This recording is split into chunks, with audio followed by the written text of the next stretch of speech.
লাইতে কাজ করি। মাননীয় প্রধানমন্ত্রী, এই বিশ্বে যতগুলো যুদ্ধ হয়েছে সব যুদ্ধের বিপক্ষে আপনি রয়েছেন এবং যুদ্ধকে না বলার কথাই সবসময় আপনার কণ্ঠ দিয়ে ধ্বনিত হয়েছে।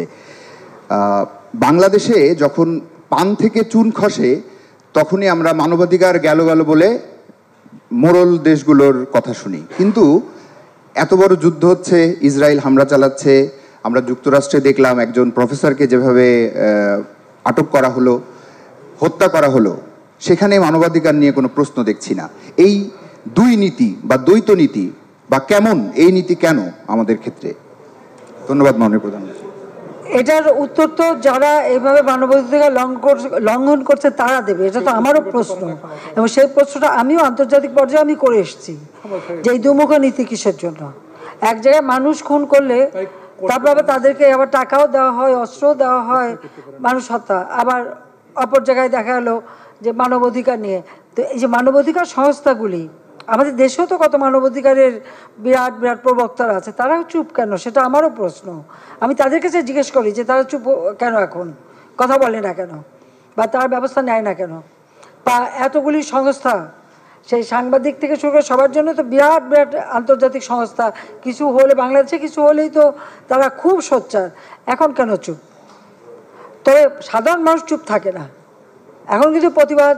এই প্যালেস্টাইনের বিষয়টা আসার পরে কিন্তু যেভাবে মানে নারী শিশু হত্যা, হাসপাতালে বোমা মারা প্রতিদিন, এটার ব্যাপারে কিন্তু আজকে বিশ্ব খুব জাগ্রত, এটা হলো বাস্তব, এটাই হচ্ছে সব থেকে বড় কথা। হ্যাঁ, ওরা অ্যারেস্ট করছে, আর সেটা নাকি তাদের গণতান্ত্রিক প্রক্রিয়া। তো সেটা আমি শুরুতেই বললাম, এই গণতান্ত্রিক প্রক্রিয়া আমরাও করবো আর কি। তা আমি এটাই বলবো যে এইভাবে মানবাধিকার লঙ্ঘন আমি সবসময়, কারণ আমরা ভুক্তভোগী, যুদ্ধের ভয়াবহতা আমি নিজের চোখে দেখেছি, আমরাও বন্দিখানায় ছিলাম, আমার রিফিউজি হিসেবে থাকার অভিজ্ঞতাও আছে।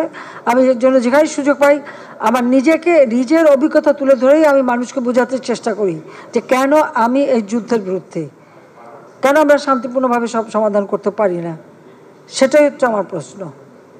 আমরা বাংলাদেশ কিন্তু আমরা করেছি, আমাদের প্রতিবেশী দেশের সাথে এক এক করে যা সমস্যা ছিল আমরা কিন্তু সমাধান করেছি, কাজেই সেটা কিন্তু আমরা আলোচনার মাধ্যমে করেছি। এই ক্ষেত্রে আমি মনে করি যে এখন আসলে এখানে সবথেকে বড় কথা হলো অস্ত্র উৎপাদন, অস্ত্র বিক্রিটাই হচ্ছে সব থেকে বড় জিনিস।